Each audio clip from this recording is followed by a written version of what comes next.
Anglo Indians की लोकसभा में और विधानसभा में एक सीट हुआ करती थी, उनका रिप्रेजेंटेशन था। इन्होंने जनगणना करा ली फर्जी, इन्होंने फर्जी जनगणना कराई और फर्जी जनगणना करा करके एंग्लो इंडियंस की एक सीट ले ली, छीन ली। अभी सुनने में आ रहा है एक मंत्री जी चिल्ला रही हैं कि आरक्षण खत्म हो गया।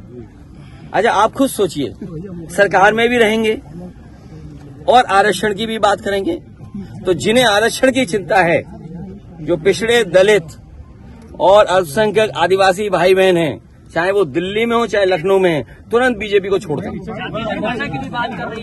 तुरंत छोड़ दें। और ये भाई जाति जनगणना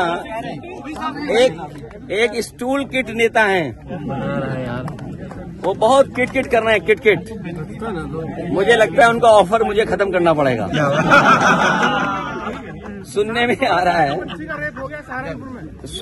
रहा है कि जो स्टूल किट मंत्री हैं, ये उधार पे बैठे हुए हैं, उन्हें हुक्म मिलता है तो कभी इधर कभी उधर, कभी उधर कभी इधर।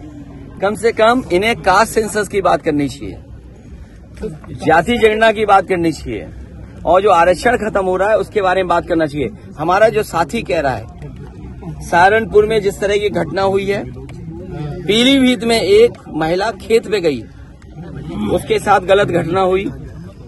आज सुनने में आ रहा है अयोध्या में भी घटना हुई, और कन्नौज की मैं बता दूं, एक दलित समाज की बेटी, उसके साथ जो घटना हुई, और पुलिस और बीजेपी के लोगों ने मिलकर के एक झूठी कहानी बनाई, उसे पेड़ पे लटका करके बताया कि पेड़ पर वो अपनी आत्महत्या की, और उसका पोस्टमार्टम नहीं हुआ।